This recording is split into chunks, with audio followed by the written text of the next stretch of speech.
Hello everyone, a very warm welcome to study IAS. I hope you all are doing well. कैसे हो आप सब? The Hindu newspaper analysis में आपका स्वागत है।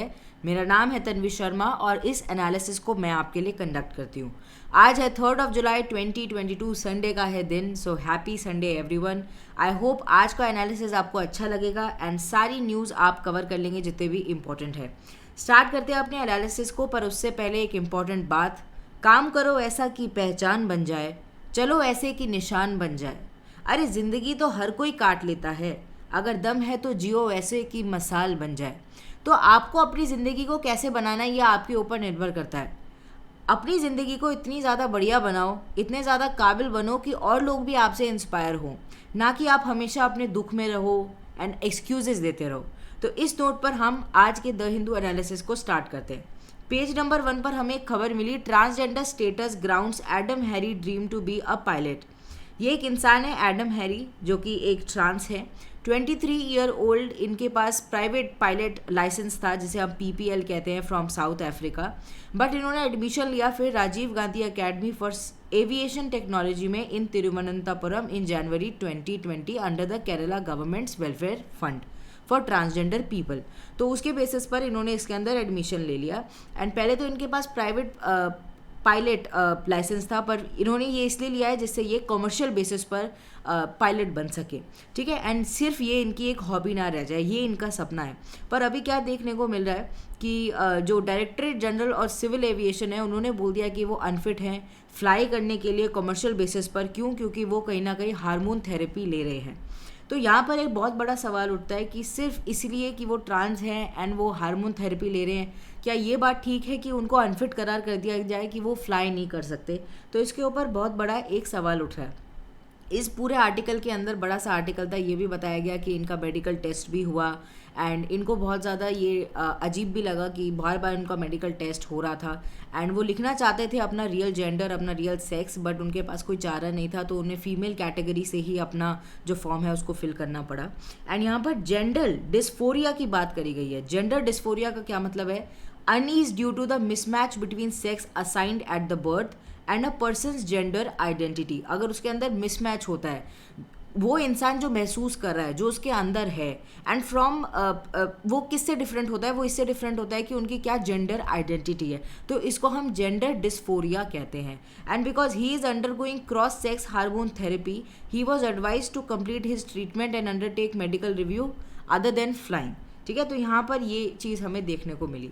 अगर हम यूनाइटेड स्टेट एविएशन रेगुलेटर को देखें तो द फेडरल एविएशन एडमिनिस्टर, जो FAA है, वो अलाउ करती है पर्सन को with gender dysphoria who has undergone a gender reassignment surgery और hormone replacement therapy subject to certain rules that have to be followed. ठीक है, तो FAA जो है वो कहीं ना कहीं पायलट बनने के लिए अलाउ करती है, अगर कोई इंसान जेंडर डिस्फोरिया में है या फिर वो अलग अलग हार्मोन थेरेपी ले रहे हैं। ठीक है, उसके लिए वो अलाउ करती है। इसको एज अ ग्राउंड नहीं मानती कि इनको हटा दिया जाए या अनफिट करार कर दिया जाए।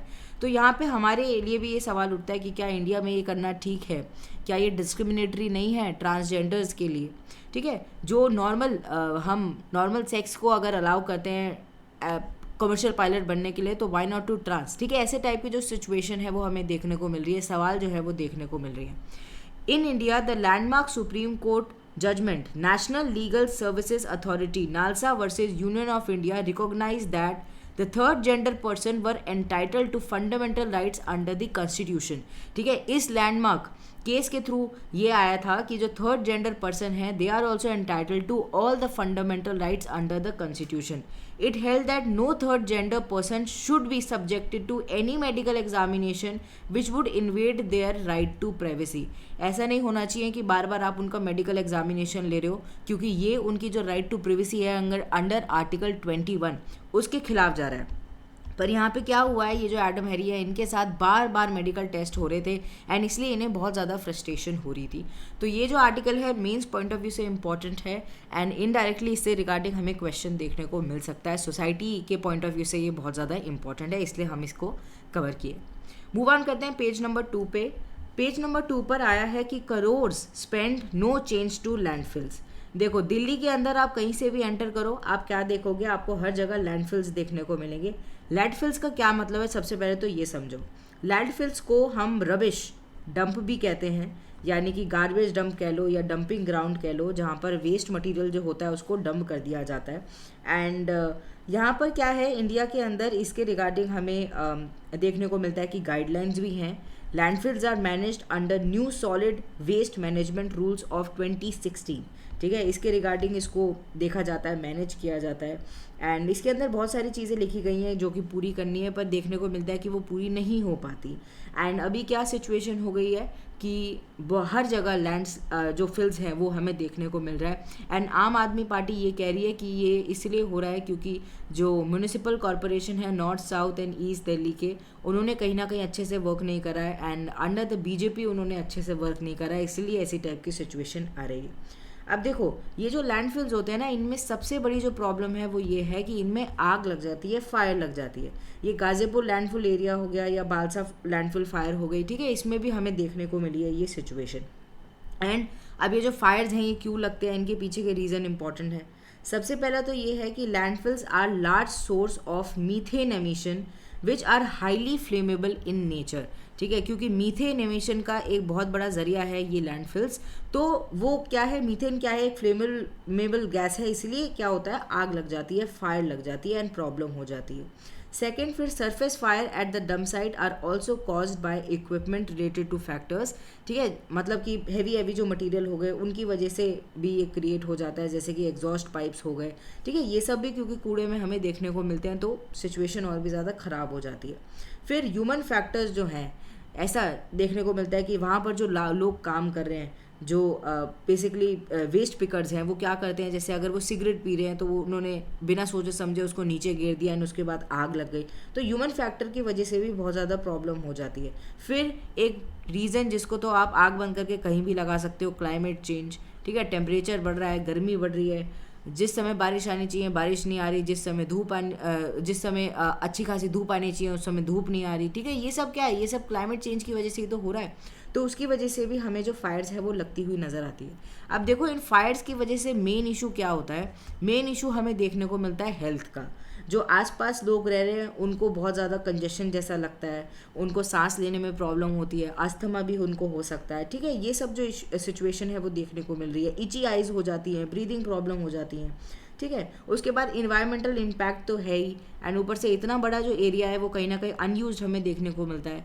अगर यहाँ पर लैंडफिल नहीं होता तो हम यहाँ पर कुछ कंस्ट्रक्शन कर सकते थे या फिर यहाँ पर अच्छे खासे पेड़ पौधे होते, बट यहाँ पर ऐसी सिचुएशन नहीं है, ठीक है। एंड अगर नियर बाय स्कूल हॉस्पिटल ऐसी टाइप की फैसिलिटी होगी तो आप ये देखो उनको कितना ज़्यादा इम्पैक्ट होगा, छोटे बच्चों को इम्पैक्ट हो रहा है, हॉस्पिटल है तो इल पेशेंट्स को इम्पैक्ट हो रहा है। तो landfills create a big problem, इसीलिए यहाँ पर ये जो न्यूज़ है ये आई है कि इतने सारे पैसे लग गए फिर भी जो लैंडफिल्स की जो सिचुएशन है वो दिल्ली के अंदर बेटर नहीं हो पाई है।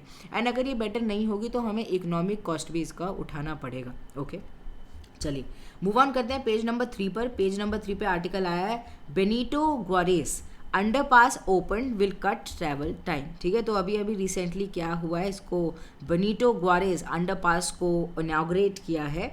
एंड इससे क्या होगा, गुरुग्राम एंड दिल्ली के बीच का जो टाइम है वो शॉर्ट हो जाएगा, जो ड्राइवर्स हैं वो जल्दी पहुंच पाएंगे, ठीक है, इजीली पहुंच पाएंगे। एंड ये एक इम्पॉर्टेंट स्टेप है towards decongesting the city roads and tackling the vehicular pollution. अब देखो हमें क्या देखने को मिल रहा है, not only in Delhi but overall world में भी हम देख सकते हैं, एंड इंडिया के पॉइंट ऑफ व्यू से हम इस चीज़ को समझ सकते हैं कि व्हीकुलर पोल्यूशन बहुत ज़्यादा बढ़ रहा है। तो उसको कहीं ना कहीं हम बचा सकते हैं अगर हम अंडरपास जैसी जो फैसिलिटी है उसको लेकर आते हैं, क्योंकि टाइम शॉर्ट हो जाता है तो उसी हिसाब से कम जो फ्यूल है वो लगेगा एंड पोल्यूशन भी कम होगा। फिर डीकंजेस्टेशन जो होता है, इतनी सारी कार एक साथ खड़ी हो जाती हैं, हॉर्न बजते रहते हैं पर कोई निकल नहीं पाता, ये सब क्या, ये कंजेशन ही तो है जो कि हमें दिल्ली जैसी जगहों पर देखने को मिलता है, मुंबई जैसी जगहों पर देखने को मिलता है, क्योंकि वो हाईली पॉपुलेटेड है। तो इन चीज़ों से कहीं ना कहीं हम बच पाएंगे। ये फर्स्ट वाई शेप्ड अंडरपास देखने को मिल रहा है दिल्ली के अंदर, एंड इससे क्या होगा कि जो कम्यूटर्स हैं वो दोनों साइड से आ पाएंगे एंड टाइम पर पहुँच पाएंगे। स्पेशली जो धौला कुआं का जो एरिया है वहाँ पर जो सिचुएशन है वो बेटर हो पाएगी। अब देखो धौला कुआं का एरिया इसलिए इसलिए भी इम्पॉर्टेंट है, अगर आप दिल्ली में रह रहे हैं आप जानते होंगे कि अगर आपको एयरपोर्ट की तरफ जाना है या सरदार पटेल मार्ग की तरफ जाना है, ठीक है, तो आपको कहीं ना कहीं इस जगह से गुजरना पड़ेगा एंड बहुत टाइम लग जाता है। तो टाइम को बचाते हुए हमें ये देखने को मिल रहा है कि ये जो बेनिटो गुआरेज अंडरपास है ये एक बड़ा बून के रूप में आया है एंड ये बहुत ज़्यादा मदद करने वाला है दिल्ली के जो निवासी हैं उन सबको, एंड ऑल्सो ओवरऑल जो भी आ रहे हैं दिल्ली के अंदर घूमने चाहे लोग आ रहे हैं, ठीक है, उनको भी बहुत ज़्यादा फ़ायदा होगा। चलिए पेज नंबर 5 पर एक आर्टिकल देखने को मिलता है हमें, water discharge from Kodagu's Harangi dam due to heavy rain. अब देखो यहाँ पर क्या हुआ है, बहुत ज़्यादा हैवी रेन देखने को मिली है हमें कर्नाटका के कुशाल नगर एरिया के अंदर। तो वहाँ पर जो हिरंगी जो डैम है उसका जो वाटर है उसको रिलीज़ कर दिया है एंड उसकी वजह से जो सिचुएशन है वो थोड़ी सी और बिगड़ गई है। अब देखो ये जो डैम है हमारे लिए एग्ज़ाम पॉइंट ऑफ व्यू से इम्पॉर्टेंट है, ज्योग्राफी के पॉइंट ऑफ व्यू से इम्पॉर्टेंट है एंड ऑल्सो हिरंगी डैम इम्पॉर्टेंट है, ठीक है, तो इसको हमें देखना है।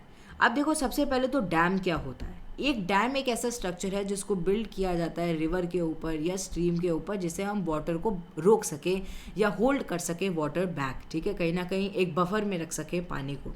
सिग्निफिकेंस ये है कि ये क्लीन एनर्जी के सोर्स के रूप में इस्तेमाल किया जाता है, इरिगेशन पर्पसेस के बेसिस पर इस्तेमाल किया जाता है, प्रिवेंट करता है फ्लडिंग को। अगर हम पानी को एकदम से नहीं निकालेंगे तो क्या होगा, पानी को हमने स्टोर कर लिया एक तरीके से तो फ्लडिंग नहीं होगी, जो ऊपरी सतह है वो एकदम से निकलेगी नहीं, लैंडस्लाइड जैसी सिचुएशन है वो भी नहीं आएगी। And source of drinking water के रूप में हमें देखने को मिलता है कि डैम बहुत ज़्यादा मदद करता है। While dams can benefit the society in many ways, they are also one of the biggest meanings to river ecology, ठीक है। जितने ज़्यादा ये हमें देखने को मिलता है कि बहुत ज़्यादा मदद कर रहे हैं उतना ज़्यादा ये हार्म भी पहुँचाते हैं। क्यों? क्योंकि वाइल्ड लाइफ को ये हार्म पहुँचाते हैं, एक्वेटिक हैबिटेट को ये हार्म पहुँचाते हैं, रिवर इकोलॉजी को ये हार्म पहुँचाते हैं, ठीक है। ये पहले तो आप ये देख लीजिए हिरंगी डैम कितना खूबसूरत है, कितना सुंदर है, टूरिस्ट स्पॉट के रूप में भी लोग इसको देखते हैं, दूर दूर से इसको घूमने आते हैं, ठीक है। अब देखो डैम एंड डिस्ट्रक्शन की जब हम बात करते हैं तो सबसे पहले तो एक्वेटिक लाइफ बिगड़ जाती है।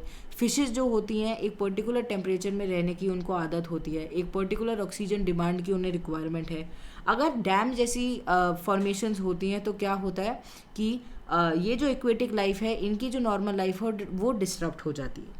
दूसरा ये है कि डैम ब्लॉक द रिवर्स, ठीक है, रिवर को ब्लॉक कर देती है एंड ब्लॉक हमने अभी देखा कि ब्लॉक करने से मदद भी होती है बट ब्लॉक करने से हमें इम्पैक्ट भी नेगेटिव देखने को मिलते हैं। पहले तो ये है कि रिवर्स के हमें जो कोर्स है उसमें चेंज देखने को मिला है, they also change the way reverse function and trap the sediments, ठीक है, उसमें ये कहीं ना कहीं एक बदलाव ले आते हैं। एंड ग्रेवल लॉग्स या बड़े बड़े जो पत्थर हो गए, ठीक है, ये कहीं ना कहीं ट्रैप हो जाते हैं तो सिचुएशन बिगड़ जाती है। फिर उसके बाद हजार्डियस इंफ्रास्ट्रक्चर, लार्ज डैम को बनाने में बहुत साल लग जाते हैं एंड इसमें क्या होता है बहुत सारे लोगों को हमें एक जगह से दूसरी जगह डिस्प्लेस भी करवाना पड़ जाता है। कई बार ऐसा होता है कि अगर कोई एरिया है जहाँ पर बहुत सारे पेड़ पौधे हैं, उन सारे पेड़ पौधों को नष्ट करके फिर वहाँ पर ये डैम को इस्टेब्लिश किया जाता है, तो it is a very hazardous infrastructure. इसे बनाने में बहुत ज़्यादा कॉस्ट देनी पड़ती है एंड इन्वायरमेंट सबसे ज़्यादा हमें देखने को मिलता है कि नुकसान में आता है, तो इसलिए it's a hazardous infrastructure.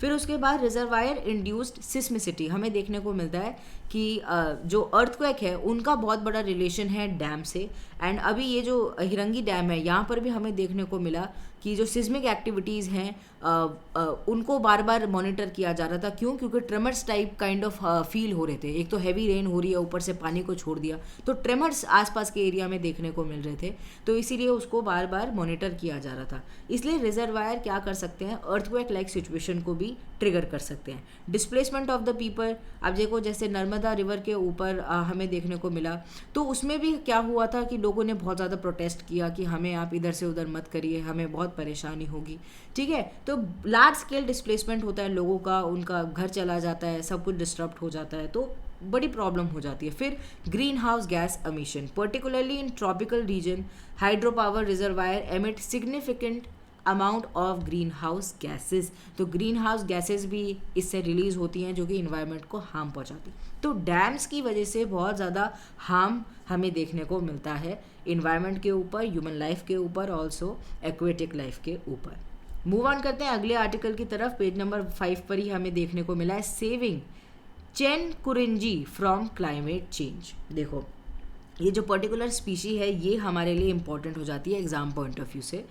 The Shendurney wildlife sanctuary derives its name from Chenkurinji, ठीक है, जो कि जिसको क्या बोला जाता है साइंटिफिकली ग्लूटा ट्रेवेनकोरिका बोला जाता है। ये एक स्पीशी है endemic to the Agasthyamalai biosphere reserve belonging to the Anacardiaceae family.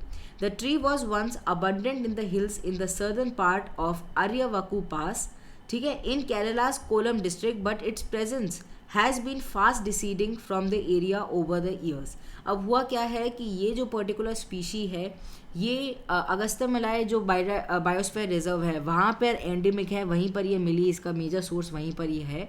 पर अभी हमें देखने को मिल रहा है कि इसकी जो अबंडेंस थी वो कम हो गई है एंड ऑल्सो इसकी प्रोडक्शन भी कम हो गई है, ठीक है। तो एक डिक्लाइन देखने को मिल रहा है इसकी प्रोडक्शन में। Though there are seemingly enough number of trees, अगर आप जाके देखोगे आपको लगेगा बहुत अच्छे ट्रीज़ हैं, बट इतने ज़्यादा प्रोडक्टिव नहीं है वो। एंड नेगेटिव ट्रेंड देखने को मिल रहा है हमें उनकी पॉपुलेशन में, उतनी ज़्यादा पॉपुलेशन ग्रोथ नहीं है। एंड अगर जो ट्रीज़ हैं वो भी बहुत ज़्यादा ओल्ड हो गए हैं, पुराने हो गए हैं, फ्लावरिंग भी उनमें इतनी ज़्यादा नहीं होती है। एंड ये जो पर्टिकुलर स्पीशी है ना ये इसीलिए ही जानी जाती है, इसके जो फूल होते हैं बहुत सुंदर होते हैं, वाइट कलर के। देखिए मैं आपको दिखाती हूँ, ये जो आपको दिख रहा है ना ये वाइट कलर के फूल, ठीक है, ऐसे टाइप के फूल हमें देखने को मिलते हैं एंड ऐसा टाइप का पेड़ होता है इतना बड़ा सा।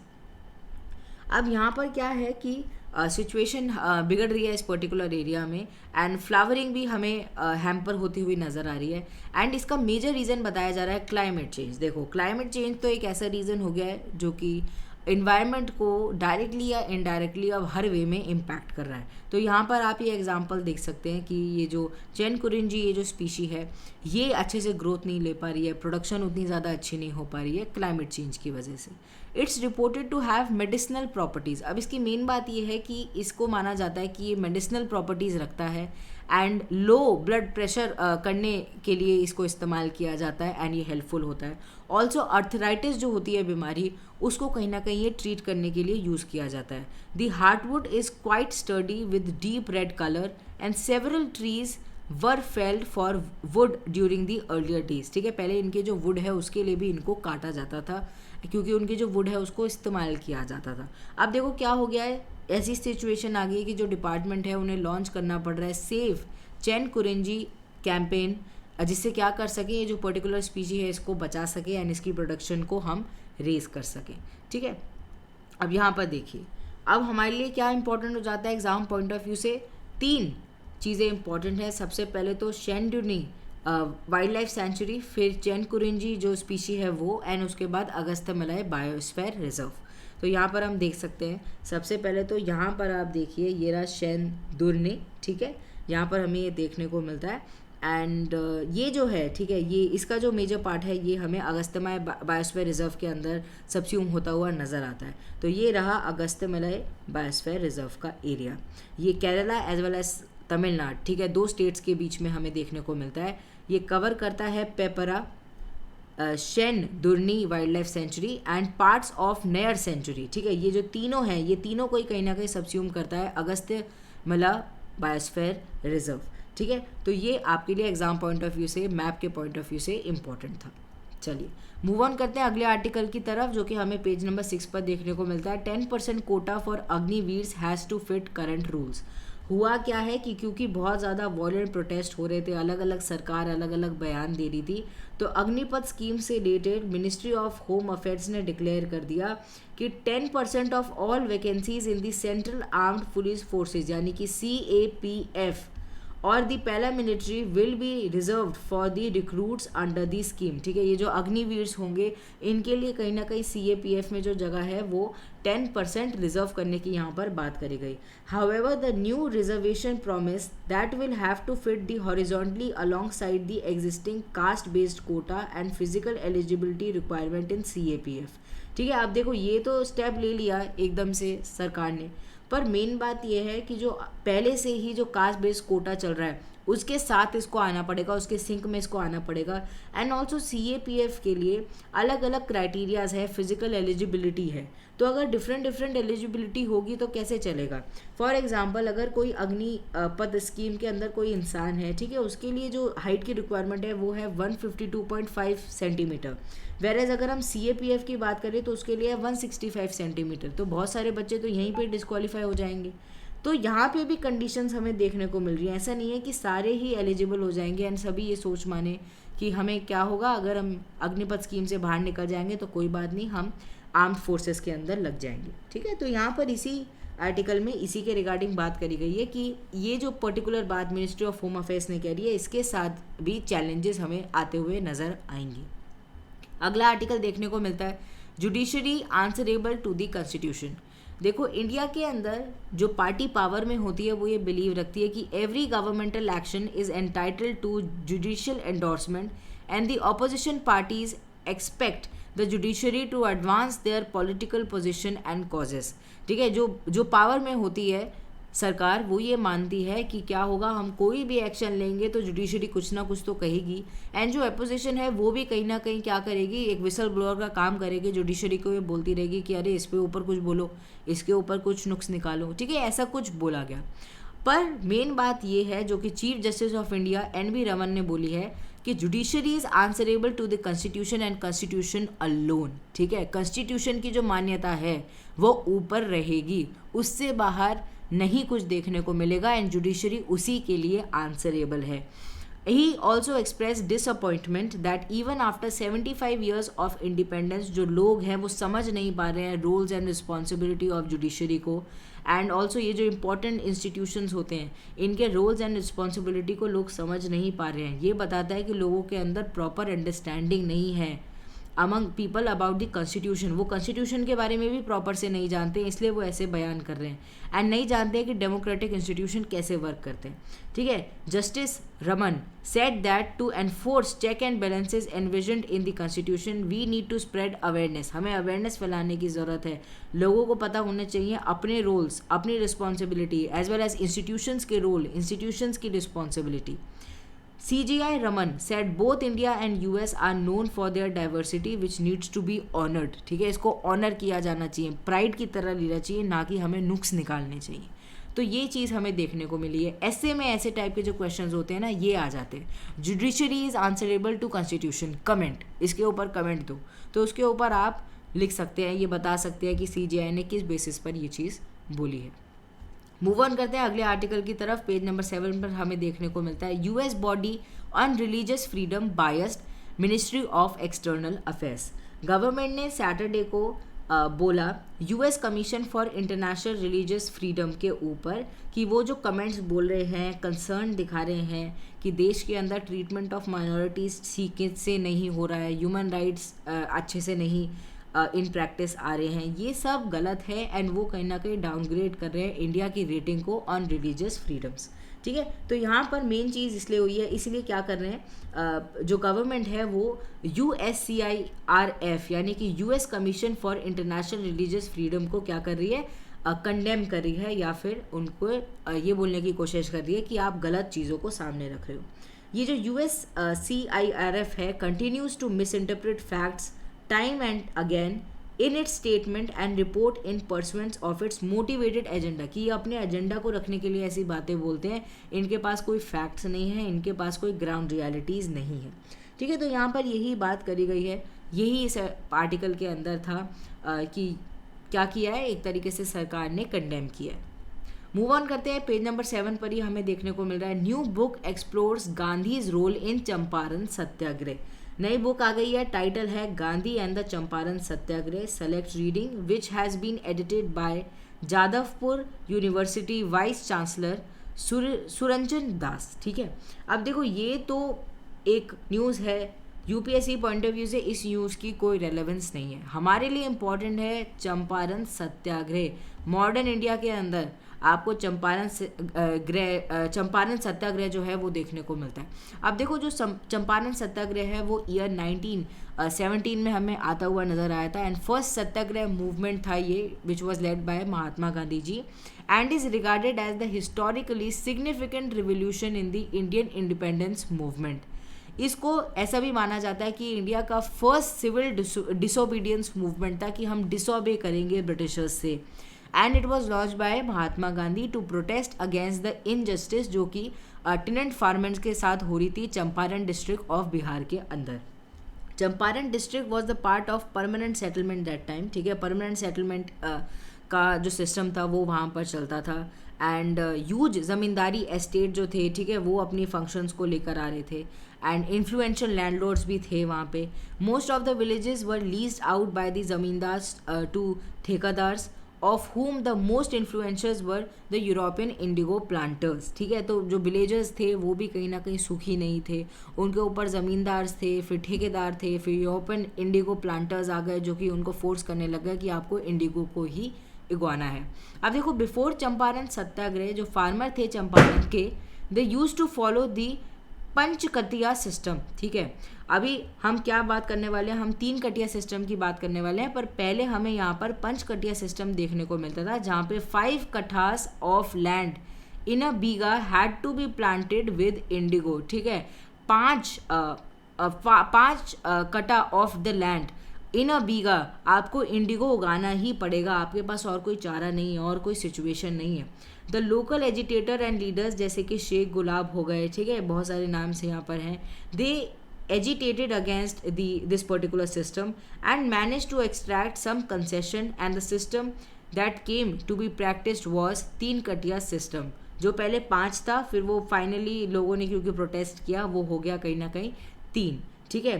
3 kathas of land was to be planted with the Indigo.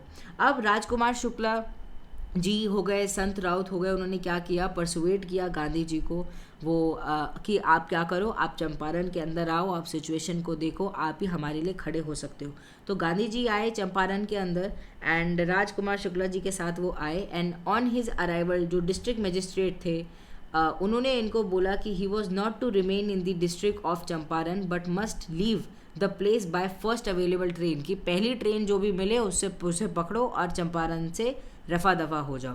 पर गांधी जी ने उस समय बोला कि मैं ऐसा नहीं कर सकता, this cannot be, I came here to render humanitarian and national service. मैं यहाँ पर ह्यूमैनिटेरियन एंड नेशनल सर्विस को प्रोवाइड करने आया हूँ, चंपारण के लोगों के लिए खड़ा होने आया हूँ। I shall make Champaran my home and work for the suffering people. मैं इसे अपने होम की तरह ट्रीट करूँगा, एंड जो यहाँ पर जो फार्मर्स सफ़र कर रहे हैं ज़मींदार की वजह से, उनको कहीं ना कहीं उनसे रिहा करवाऊँगा। A detailed survey and study of the villages was organized where Gandhi ji handpicked group of eminent lawyers जैसे कि बाबू ब्रज किशोर प्रसाद हो गए, ठीक है, बहुत सारे नाम हैं, accounted the general state of degenerate living, atrocities and terrible episode of suffering of the indigo farmers, ठीक है। तो डिटेल सर्वे हुआ, उसके बाद स्टडी भी हुई विलेजेस की, एट्रॉसिटीज़ देखी गई, टेरिबल एपिसोड्स देखे गए, सफरिंग देखी गई, इंडिगो फार्मर्स की स्थिति देखी गई। The first Satyagraha movement inspired by Mahatma Gandhi हमें यहाँ पर देखने को मिला। एंड फाइनली क्या हुआ यहाँ पर कि जो सिचुएशन है वो बेटर हो गई, गांधी जी जीत गए, एंड 3 कटिया सिस्टम से थोड़ा सा राहत मिल गई। The Champaran Satyagraha was the first to be started, but the word Satyagraha ये यहाँ पर यूज़ नहीं हुआ था। First time Satyagraha word use तो हुआ था एंटी रॉलेट एक्ट के अगेंस्ट ही, जो कि हमें 1919 में देखने को मिलता है। ओके, तो Gandhi is win in Champaran ने क्या किया, गांधी जी को एक बहुत बड़ा हीरो बना दिया मासेस का, एंड लोग इनकी लीडरशिप के अंडर आने लग गए, एंड लोग इनको एडमायर करने लग गए। पहले लोग इनके बारे में थोड़ा बहुत जानते थे कि साउथ अफ्रीका के अंदर एक इंसान है जो कि लड़ रहा है वहाँ के लोगों के लिए। अब लोग ऐसे भी जानने लगे कि अब वो इंडिया अपने देश में भी आ गया है, हम लोगों के लिए भी खड़ा हो रहा है। तो यहाँ पर हमें ये चंपारण सत्याग्रह में देखने को मिला। ये थी पूरी सिचुएशन। मूव ऑन करते हैं अगले आर्टिकल पे, जो कि हमें पेज नंबर 8 पर देखने को मिलता है। India adds 540 species to faunal database. New species भी यहाँ पर जिसको कहते हैं क्रॉसिड्यूरा नैरकॉन्डेमिका, ठीक है, उसको फाउंड किया गया है अंडमान एंड निकोबार आइलैंड के अंदर। इंडिया ने ऐड किया है 540 स्पीशी को फॉनल डेटाबेस के अंदर 2021 के अंदर। taking the total number of animal species to 1,03,258, and country ने 315 taxa to the Indian flora during 2021 भी एड ऑन करें हैं. एंड जो फ्लोरल जो टैक्सा है वो भी कहीं ना कहीं रेज हो गया है. नंबर 55,048 हमें देखने को मिला है. देखो ये जो नंबर्स हैं ये हमारे लिए इम्पॉर्टेंट नहीं है. हमारे लिए इम्पॉर्टेंट है कि इंडिया ने की जो स्पीशीज़ हैं वो कहीं ना कहीं फॉनल डेटाबेस के अंदर बढ़ी हैं. एंड ये जो पर्टिकुलर स्पीशी है क्रोकोडियोरा नॉर्कोडोमिका, ठीक है, ये आप यहाँ पर देख सकते हैं, ये कहीं ना कहीं फाउंड करी गई है अंडमान एंड निकोबार आइलैंड के अंदर. इसी पेज नंबर पर हमें एक और आर्टिकल देखने को मिलता है, restoring the sun temples exquisite carving. तो हमारे लिए एग्जाम पॉइंट ऑफ व्यू से सन टेम्पल के बारे में जानना इंपॉर्टेंट हो जाता है. यहाँ पर क्या हो रहा है कि सून जो सन टेम्पल है वहाँ पर देखने को मिलेगा कि न्यूली कार्व्ड स्टोन्स को ऐड ऑन करा जाएगा और भी ज़्यादा बेटर करा जाएगा सिचुएशन को. ऑल्सो इतना साल हो जाते हैं इन टेम्पल्स को, मॉन्यूमेंट्स को, तो धीरे धीरे ये रिकवरी चाहते हैं और भी ज़्यादा ये रेनोवेशन चाहते हैं. ठीक है, तो रेस्टोरेशन जो वर्क है वो यहाँ पर चलने लग जाएगा. And archaeological survey of India जो है उसके अंडर कहीं ना कहीं ये सब चीज़ें जो डेवलपमेंट है वो हमें आती हुई नज़र आ रही. तो ये तो मेजर न्यूज़ थी. हमारे लिए इंपॉर्टेंट हो जाता है ये खूबसूरत temple, the sun temple. It was build in the 13th century by king Narasimhan Dev one. ठीक है, and its scale, refinement and conception represent the strength and stability of eastern Ganga empire. ठीक है, तो गंगा एम्पायर की स्ट्रेंथ को ये दर्शाता है. एंड ये व्हील के रूप में आपको देखने को मिलेगा, एक चैरियट के रूप में ये बना हुआ है. एंड इसको UNESCO world heritage site declare कर दिया गया था 1984 के अंदर. इसको सूर्य देवालय भी कहा जाता है कि ये सन के देवालय, देवालय का मतलब होता है जो जैसे दीपक होता है, ठीक है, वैसे टाइप का ये लगता है. And Konark together with Puri and with Bhubaneswar complete the golden triangle of Odisha. ठीक है, ओडिशा की 3 इंपॉर्टेंट जगह कोणार्क, पुरी, भुवनेश्वर, ठीक है, भुवनेश्वर हो गया. They complete the golden triangle of Odisha which is a major pilgrimage route for Hindus in the state of Odisha. तो ये इन्फॉर्मेशन थी regarding this particular temple and ये हमारे लिए एग्जाम पॉइंट ऑफ व्यू से ज़रूरी थी. मूव ऑन करते हैं अगले आर्टिकल की तरफ. पेज नंबर 10 पर हमें देखने को मिलता है ये article, new pathway to regulate nitrate absorption in plant. देखो, researcher led by those from national centre of biological sciences, Tata institute of fundamental research Bengaluru ने फाउंड किया है एक न्यू पाथवे कि ये देख सकें कि कैसे रेगुलेट होता है nitrate absorption in the plants. यहाँ पर एक जीन है MADS 27 which regulate nitrate absorption, root development and stress tolerant, is activated by micro RNA या MIR444, therefore offers a way to control these properties of the plants. ठीक है, तो ये important हो जाता है. ये जो है माइक्रो RNA MIR444, ठीक है, इसको हम मोनोकॉट भी कहते हैं.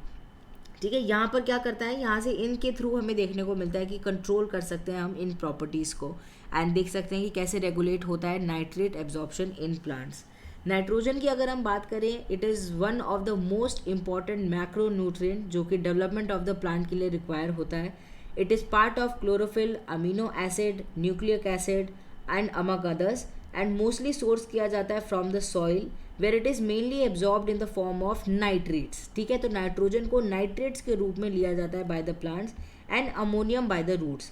Nitrate also play a role in controlling genome-wide gene expression that in turn regulate the root system, architecture, flowering time या लीव डेवलपमेंट. ठीक है, ओवरऑल जो डेवलपमेंट होती है प्लांट की वो कहीं ना कहीं नाइट्रेट के ऊपर डिपेंडेंट होती है. एंड प्लांट क्या करते हैं, वो कन्वर्ट करते हैं नाइट्रोजन को to the nitrate and then they further absorb it and ये इंपॉर्टेंट एक माइक्रो न्यूट्रिएंट है. ना ओवर यूज ऑफ नाइट्रेट जो है, जो कि हमें फर्टिलाइजर्स में देखने को मिलता है, उसकी वजह से क्या होता है कि सॉइल जो है वो कंटेमिनेट हो जाती है एंड एक्यूमुलेशन देखने को मिलता है हमें इसका सॉइल के ऊपर, वाटर के ऊपर, जिसकी वजह से पोल्यूशन भी क्रिएट हो जाता है. ग्रीन हाउस गैसेस का भी एक बहुत बड़ा ज़रिया बन जाता है. तो अभी क्या है, अगर हम रेगुलेट कर पाएंगे नाइट्रेट एब्जॉर्प्शन को इन द प्लांट्स तो हम इन सब चीज़ों को टैकल कर पाएंगे. ये जो ओवर यूज़ हो रहा है नाइट्रेट का फर्टिलाइज़र को, इसको कहीं ना कहीं हम रोक पाएंगे एंड ऑप्टिमम यूजेज को हम लेकर आ पाएंगे. At one level it is known that the hormone auxin, एक हार्मोन होता है ऑक्सिन, वो रिस्पॉन्सिबल होता है for well developed root across all the plants. A number of genes are known to help with auxin production, improved nitrate transport and assimilation in the plant. तो यहाँ पे auxin hormone के बारे में भी बात करी गई. तो इसके अंदर ये ही है In addition to this route, several gene regulatory switches that regulate nitrate absorption and root development such as microRNA या MIR44 हो गया है, इनको हम monocot plant such as rice भी कहते हैं। ठीक है, तो यहाँ पर हमें ये पर्टिकुलरली देखने को मिल रहा है। इससे क्या होगा कि हम प्लांट के अंदर कैसे नाइट्रोजन का एब्जॉर्प्शन होता है इसको देख पाएंगे, एंड देख पाएंगे कि किसी प्लांट को किस चीज़ की रिक्वायरमेंट है, किस चीज़ को हमने ओवर दे दिया है जिसकी वजह से इसकी स्थिति ठीक नहीं है। ठीक है, ये सब हम देख पाएंगे। The hormone auxin is responsible for well developed root जो होते हैं प्लांट के अंदर, इसकी हमने बात करी। And the regulatory micro RNA या MIR44 is known to turn off at least 5 genes called MADS box transcription factor genes. ठीक है, तो ये क्या करेंगे, माइक्रो RNA या MIR444 ये टर्न ऑफ कर देंगे 5 जीन्स को जो कि कहीं ना कहीं रेगुलेट करता है नाइट्रोट की एब्जॉर्प्शन को। The target gene of MIR44 is called MADS27। ठीक है, तो ये हमें यहाँ पर एक बायोलॉजी से रिलेटेड एक इंपॉर्टेंट आर्टिकल देखने को मिला है पेज नंबर 10 पर।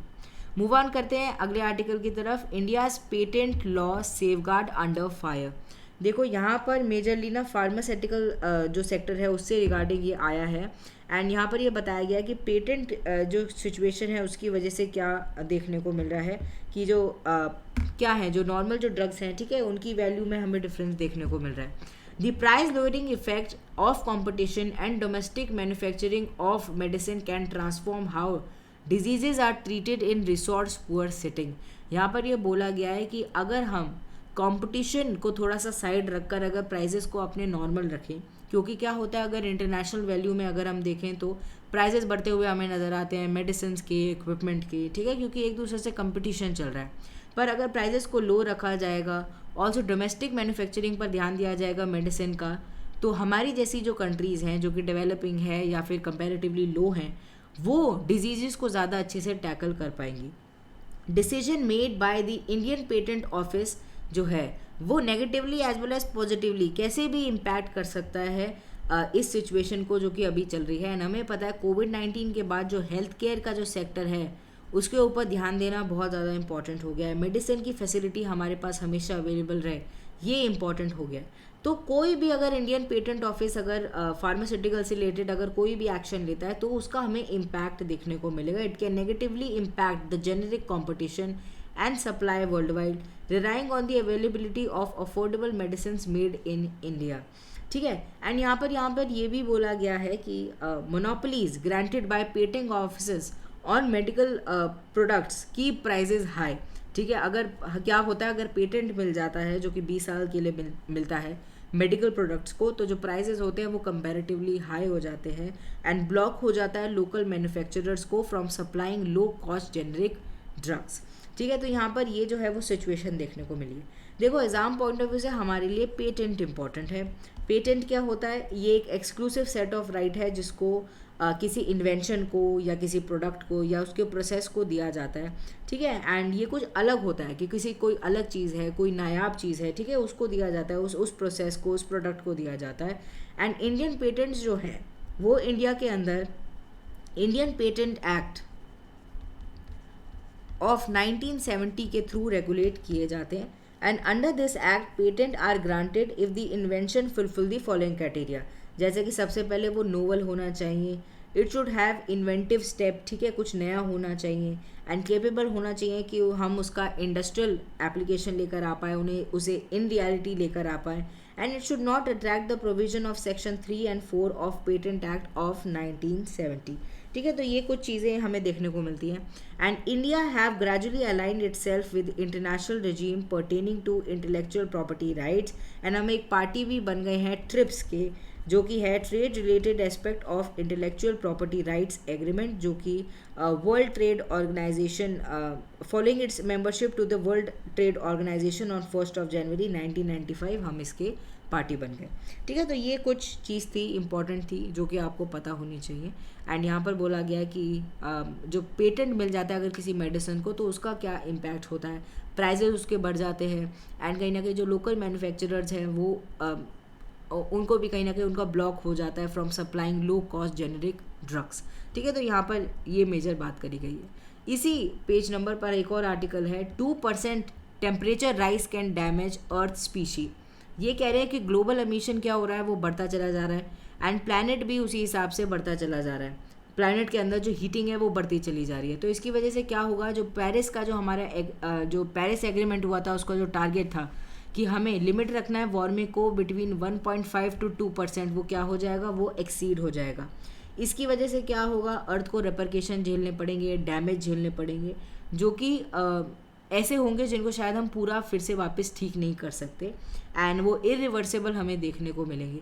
तो हमें क्या करना होगा, वाजिब स्टेप्स को लेने होंगे जिससे हम इसको क्या कर सकें, जो हीटिंग है उसको 2% से नीचे रख सकें एंड हमें जो है प्लांट्स को उगाने पे ध्यान देना होगा, ट्रॉपिकल फॉरेस्ट का हमें कहीं ना कहीं ख्याल रखना होगा एंड और क्या करना होगा, the world would lose a critical global carbon sink leaving more planet warming gases in the atmosphere. अगर ऐसी सिचुएशन बढ़ती रही तो इन सब से हमें बाहर निकलना पड़ेगा एंड बेस्ट से बेस्ट स्टेप लेने पड़ेंगे।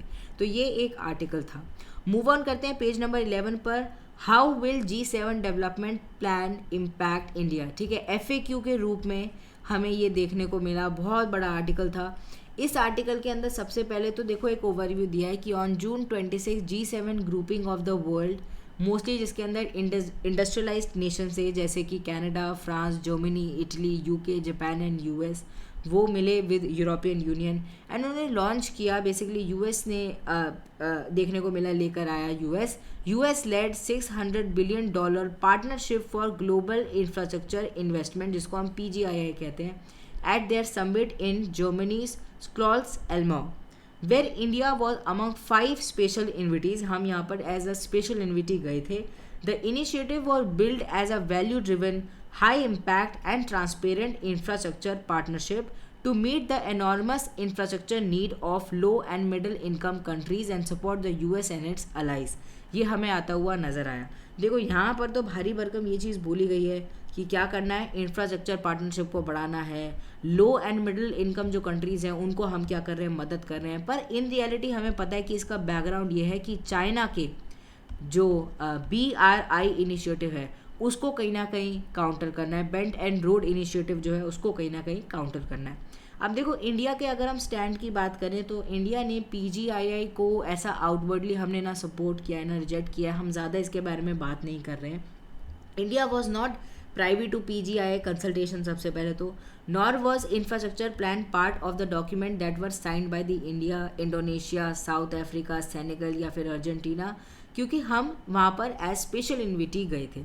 India hadn't endorse the PGII plan क्योंकि हमें पता है कि वो चाइना के BRI इनिशिएटिव को काउंटर करने के लिए आए, ना कि जो इतने बड़े बड़े वादे हैं हो सकता है हाँ ये पूरे होंगे, पर इन रियलिटी ये इनका बैकग्राउंड नहीं है। ठीक है, तो इसलिए कहीं ना कहीं हम सेंसिटिव हैं एंड इसके ऊपर ज़्यादा बात नहीं कर रहे हैं। पर India have actively opposed BRI because it has ignored these reasons and for its violation of territorial integrity. हमने कहीं ना कहीं उसको हमेशा से कंडेम किया है या हमने उसको अपोज किया है कि वो हमारी टेरिटोरियल इंटीग्रिटी को ब्रेक करेगा। ठीक है, तो यहाँ पर ये चीज़ हमें देखने को मिली। अकॉर्डिंग टू US ऑफिशियल जो PGII है, इट विल हैव 4 की प्रायोरिटीज़ जो कि हैं इंफ्रास्ट्रक्चर पे, क्लाइमेट पे, energy security, digital connectivity, health security, gender equality, equity. ठीक है, इन सब के ऊपर हमें जो एम्फोसिस है वो देखने को मिलेगा। वन ऑफ द रीज़न कि जो न्यू दिल्ली है वो इतना ज़्यादा PGII के बारे में बात नहीं कर रही है, वो ये भी है कि US लेड इकोनॉमिक इनिशिएटिव है announced globally and in Indo Pacific without much clarity on whether they would overlap और run concurrently with each other. US ने पहले भी सब्सिक्वेंटली हमें देखने को मिला कि इनिशिएटिव लाता रहा, जैसे कि क्वाड समिट में मिस्टर बिडेन जी ने कमिट किया कि $50 बिलियन इंफ्रास्ट्रक्चर फंड को बनाया जाएगा ओवर 5 ईयर्स। अब यहाँ पर क्या है, यहाँ पर भी एक नया फंड बना दिया है। तो इंडिया कहीं ना कहीं कंफ्यूज है कि क्लैरिटी तो दो कि क्या ये ओवरलैप करने वाले हैं, क्या ये एक साथ पैरेलली वर्क करने वाले हैं, या इनमें हमें चेंजेस देखने को मिलेंगे। इसलिए भी हम कहीं ना कहीं कुछ ज़्यादा नहीं बोल रहे हैं इसके बारे में। PGII announcement for $600 billion over 5 years also come a year after US-led G7's initiative to counter China's strategic competition and to narrow the roughly $40 trillion infrastructure gap in the developing world. ठीक है, इसके लिए basically यह है, एक तो China factor है, उसके बाद है infrastructure gap in the developing world जो देखने को मिलता है। ठीक है, उसके ऊपर ये बहुत बड़ा वर्क करेगा PGII। इंडिया एक और चीज़ कह रही है, इंडिया कह रही है हम जब तक कुछ नहीं बोलेंगे जब तक हम प्रॉपर स्टडी नहीं कर ले, we will study before responding. ठीक है, तो ये हमारा जो स्टैंड है इस समय बहुत ज़्यादा डिप्लोमेटिक चल रहा है। अब देखो G7 कंट्रीज़ की बात करें, अगर हम मस्त G7 कंट्रीज़ से हम मिलकर आए, प्रधानमंत्री मोदी जी वहाँ पर गए, पर उसके बाद हमें कल ही देखने को मिला कि जो रशिया के जो पुतिन जी हैं उनसे भी प्राइम मिनिस्टर जी ने बात करी। तो हम क्या कर रहे हैं, हम सबके साथ कॉर्डियल रिलेशन बनाने की कोशिश कर रहे हैं, क्योंकि सबके साथ कहीं ना कहीं हमारा हित जुड़ा हुआ है। मूव ऑन करते हैं अगले आर्टिकल की तरफ। पेज नंबर 11 पर आया है, is NATO stronger after Ukraine invasion. यहाँ पर बात करी जा रही है कि क्या नेटो और भी ज़्यादा स्ट्रांग हो गया है, नॉर्थ अटलांटिक ट्रीटी ऑर्गेनाइजेशन और भी ज़्यादा बेटर हो गया इन अप्रोच। क्यों? क्योंकि इसका मेन रीज़न माना जा रहा है कि यूक्रेन का इन्वेजन। यूक्रेन के इन्वेजन के बाद नेटो कंट्रीज़ ने ये एनालाइज किया कि जो रशिया है वो ऐसे स्टेप ले सकता है जो कि उनके लिए भी नेगेटिव जा सकते हैं, तो उसलिए उनको क्या करना पड़ेगा, अपने आप को स्ट्रेंथन करना पड़ेगा, ऑल्सो अपनी जो कैपेसिटी है उसको बढ़ाना होगा। ठीक है, तो यहाँ पर ये बोला गया है कि देखो सबसे पहले तो ये समझना होगा कि कैसे हम ये मान सकते हैं कि नेटो स्ट्रेंथन हुआ है। सबसे पहले तो ये है कि नेटो अलाइज अदर देन जो यूएस हैं, they have remained firmly committed to financing the organisational military needs. पहले क्या होता था, हमें सिचुएशन डिफरेंट देखने को मिलती थी, यूएस ज़्यादा हमें देखने को मिलता था कि हर चीज़ को फिनेंस कर रहा है, पर यहाँ पर सब रेडी हैं एंड सब एक साथ मिलके फिनेंस कर रहे हैं, जिससे हमें पता चलता है कि हाँ हर जो एक कंट्री है, डेवलपिंग कंट्री है, वो क्या कर रही है, वो एक दूसरे के साथ मिलके इसको और स्ट्रेंथन करना चाहती है। दूसरा ये है, after decade of maintaining a position of neutrality, Finland and Sweden जो है वो एक पार्ट बनने वाले हैं नेटो का। मेन रीज़न ये था कि टर्की जो है वो कहीं ना कहीं पीछे हो रहा था, वो सपोर्ट नहीं कर रहा था, पर अब तो टर्की भी सपोर्ट करने लग गया है इस पर्टिकुलर स्टैंड को। Turkey has also lended support to Finland and Sweden joining NATO, तो इसलिए भी स्ट्रेंथन हो रहा है ये माना जा रहा है। ठीक है, तो यहाँ पर यही बात करी गई है, NATO member states are presently hopped by rising inflation.